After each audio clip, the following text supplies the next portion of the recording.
6:30 in the morning, and it is fresh as it will be in the south.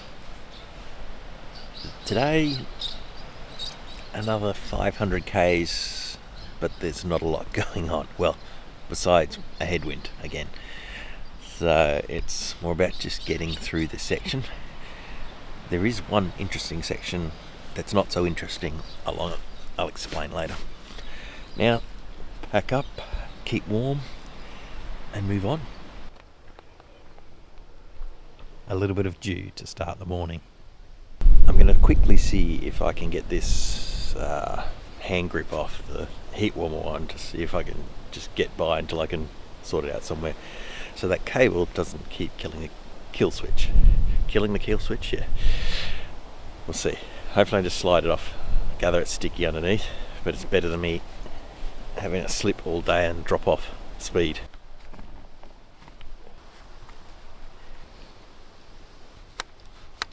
I cable tied it to the handlebars so it wouldn't move around while I was riding. Just noticed I bent my key.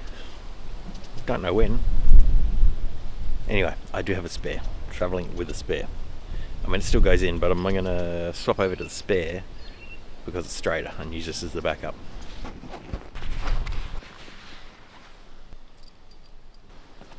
I did a quick check of all my straps, as I usually do before heading off.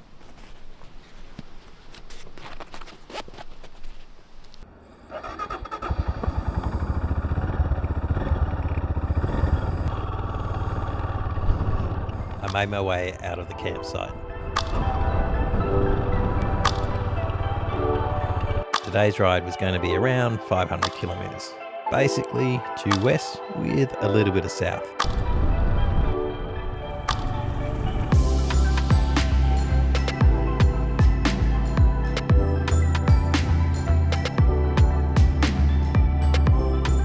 That's a rather large wedge-tailed eagle protecting its breakfast.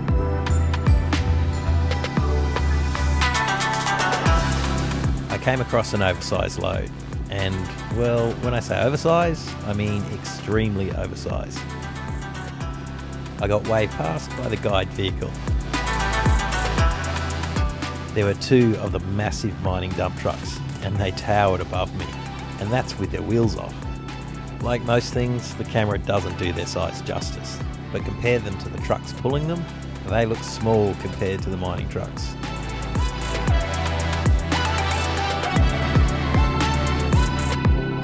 Then an oversized load came in the other direction, and all I could think about was the movie Crocodile Dundee, and the line, "That's not a knife, that's a knife." It seemed everybody was adhering to the rule of tonnage.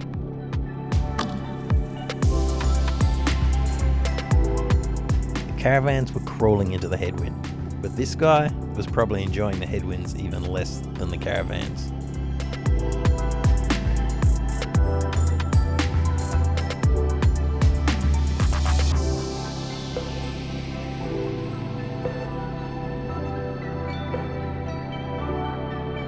I'm not sure if anywhere else in the world has this, but this is a landing strip for the Royal Flying Doctor Service, and you'll see them on remote highways. As the land is so vast and there is no medical help within hours or even days for most places out here, these landing strips are critical to save lives.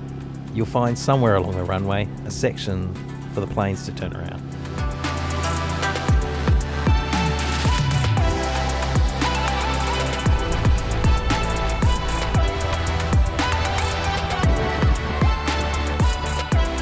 A quick fuel stop, then it was back out on the road.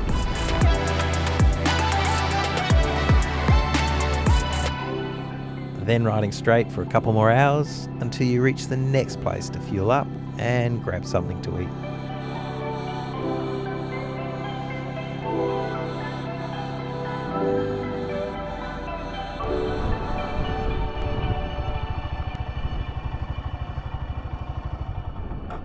Just pulled over to get a break from the wind as it is brutal. The bike's getting buffeted a lot. And if the trucks are on my right, the wind's coming from that way, then got to be a little careful. Have to slow down for a fuel. Another fuel station. And here they actually have some rescued wedge-tailed eagles. I don't think they can actually fly anymore, so they can't hunt in the wild. and I don't know if I got the shot out there, but there was one sitting on a roadkill carcass. I'll show you these ones. They are Australia's largest bird of prey, with a wingspan of up to 2.74 metres. That's a big bird. They do eat little marsupials, small kangaroos, lizards, all that good stuff. Quite a sparse caravan park.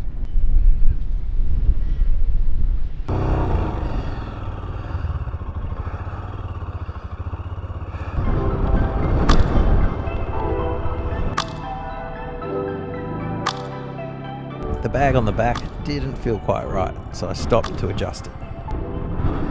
And you could see the wind was still blowing hard.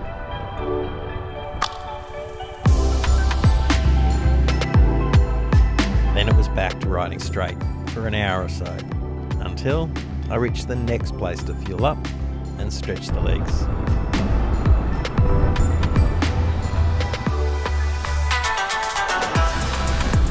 I rode out for just a few hundred metres down the road.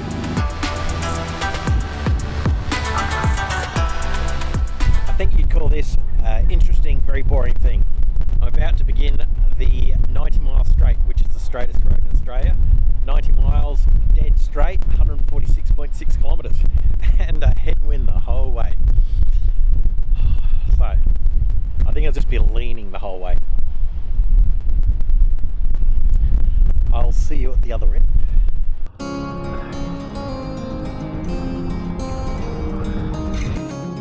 If you're curious, the longest section of straight road in the world is in Saudi Arabia, which is 240 kilometres long or 149 miles, which cuts through a desert.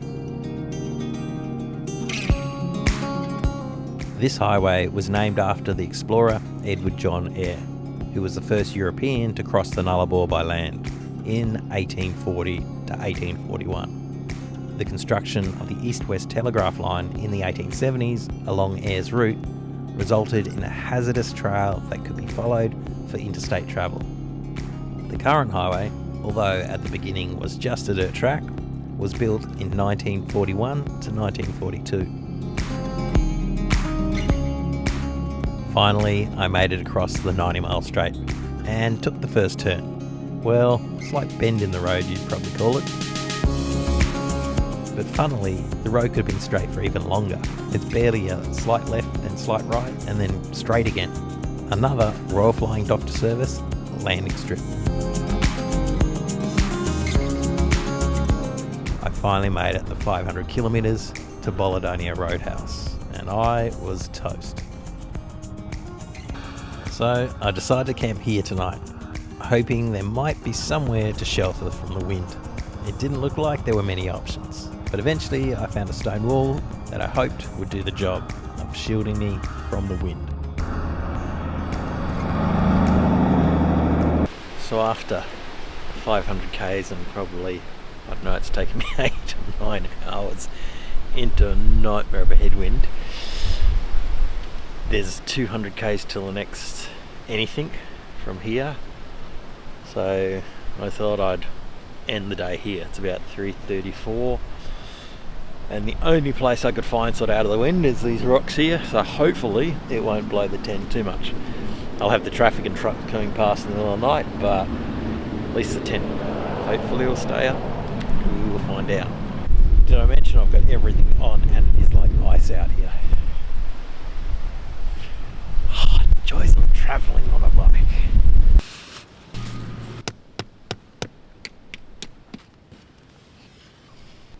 There's also dust blowing over everything. So everything's in the tent now and it's not too bad. Today was long. Just the fact it was just obviously straight most of it, and that constant headwind, or if it was slightly side, your neck would end up with a really sore neck because you're like this. And obviously the day before it was there, so I gather that's why it was starting to be sore by about midday. And then you turn the other side, you're like, oh, that's better. Oh no, it's this side. Anyway, so next down to Esperance, and then I'll head along the south coast. I've never been through that area before. Denmark and I think Albany. I've been down to Margaret River, So that sort of wrap around up to Margaret River. No idea. So we'll find out what I can find down there. Should be good. But now I'm going to pass out, try and recover, because I've got 200 k's to Newman, and then turn left, and hopefully no more headwind.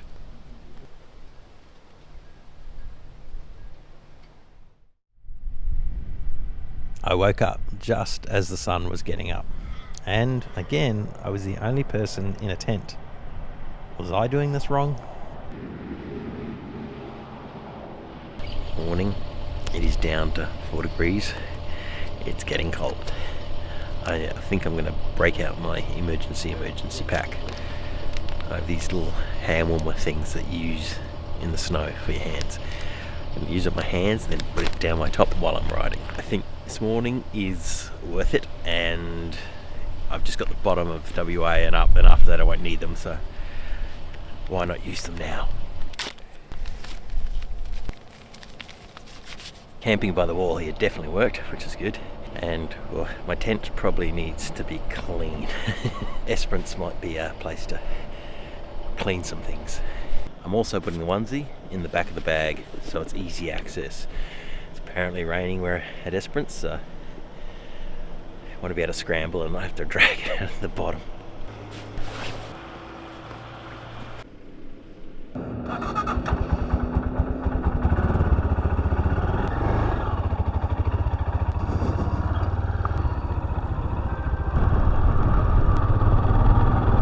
Made my way out onto the highway. It was just under 200 kilometres to Norseman. My plan was to try and get there as early as possible in the day, before the wind picked up, as from there I'd be riding due south, so I'd no longer be heading into the westerly headwind.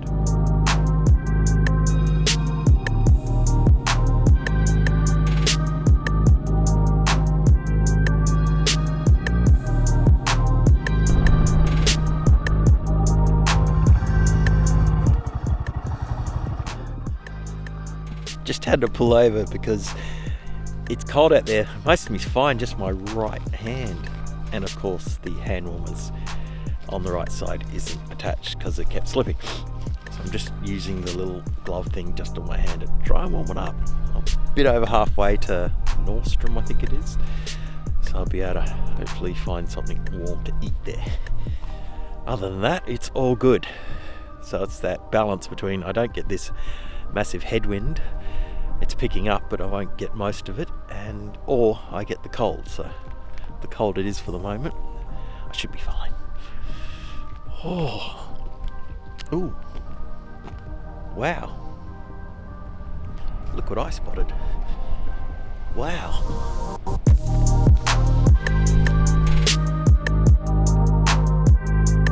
It's like a massive ochre lake bed. Wow, that just looks cool. Instead of blue, it's ochre.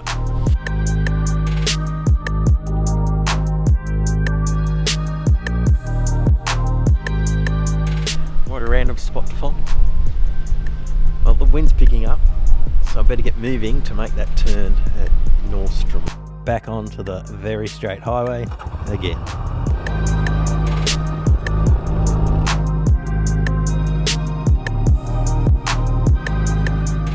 As I was riding along, I noticed the colour of the tree trunks changing from grey to a ochre coppery colour. So I pulled over to check them out.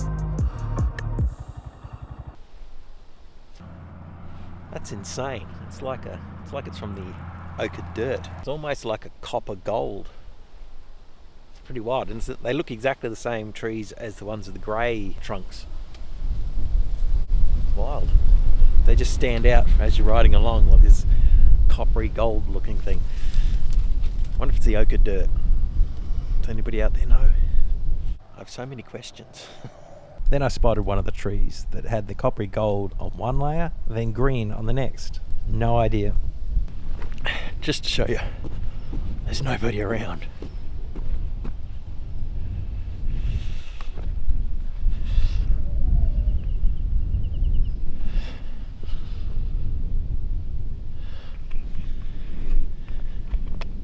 So empty out here. So empty.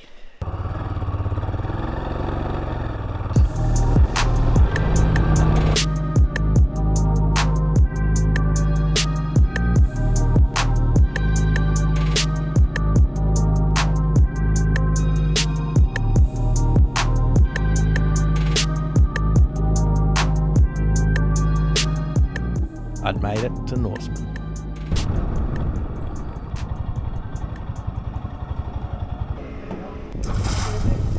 Fueled up and grabbed a hot homemade sausage roll, and it was good, really good.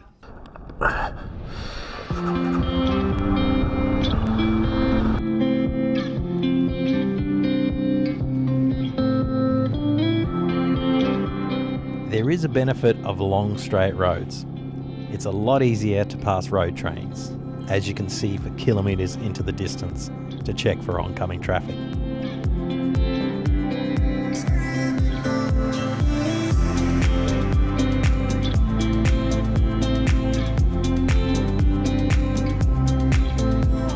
I spotted a sign that said historical site. It had a dirt road, so I couldn't resist.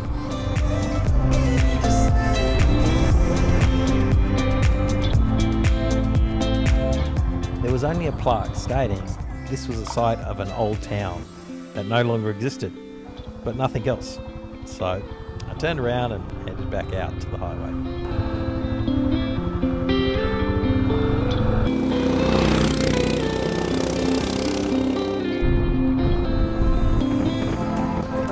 I rode a bit further and noticed there was a dirt road running alongside the highway, so I had to check it out.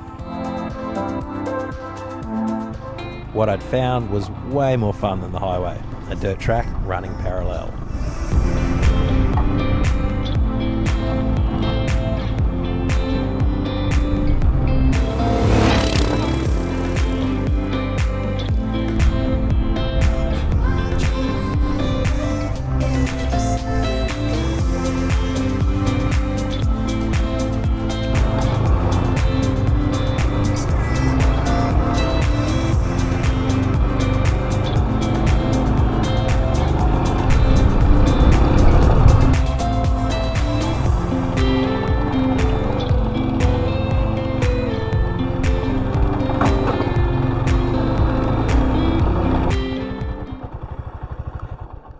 This track's pretty cool to ride along. It's actually a high pressure pipeline.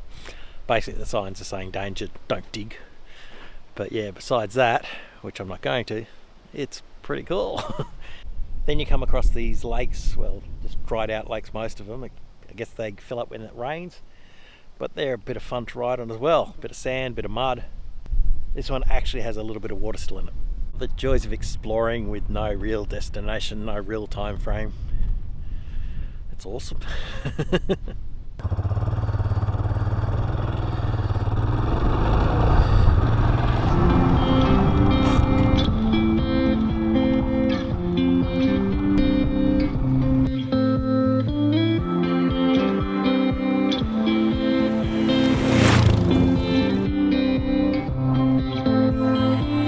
I jumped back onto the highway for the next section.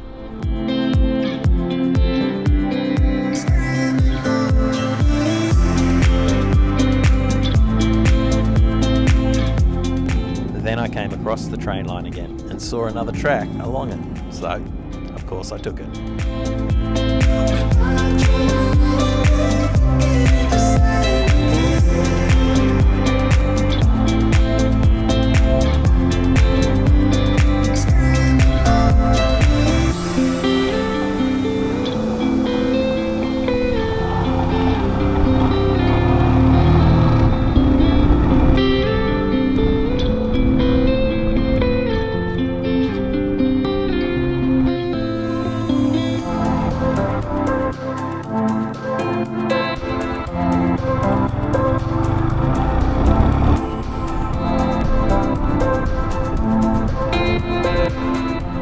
This section looked like it had pockets of soft sand, so I slowed down to pick my way through. And I found a pocket.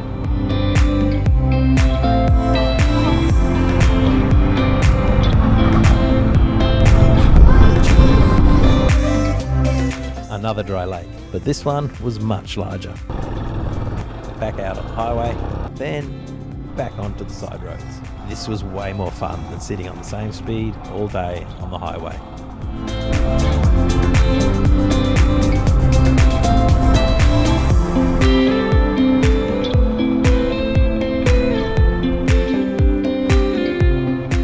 This train line makes its way from the mining town of Kalgoorlie all the way down to the coast and the port at Esperance.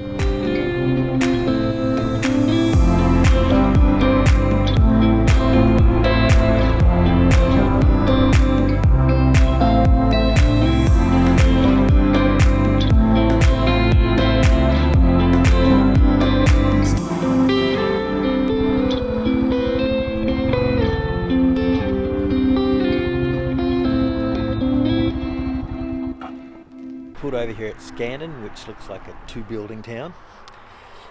It looks like it's going to rain ahead, so, well, it's definitely going to rain ahead.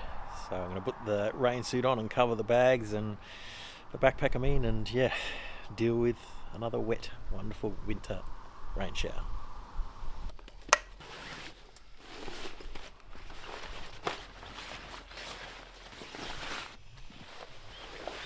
Made it back into the rain suit. Onwards.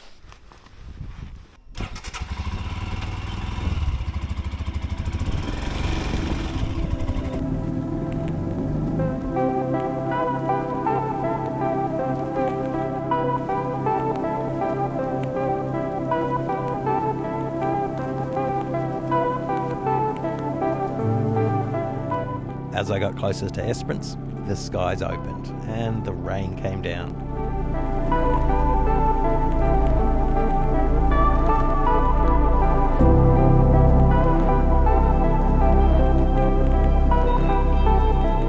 I'd finally made it to Esperance, so I pulled over at the first service station to get my bearings.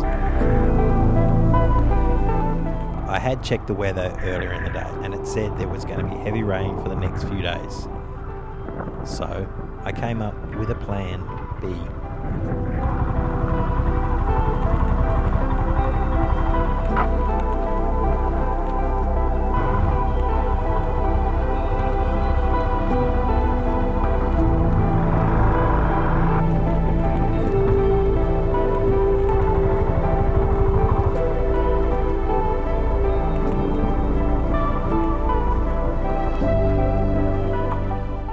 Only a small emergency budget, this was my plan B. I just needed somewhere dry to bunker down during the heavy rain over the next few days, and this was all I could find. So this is my backup plan.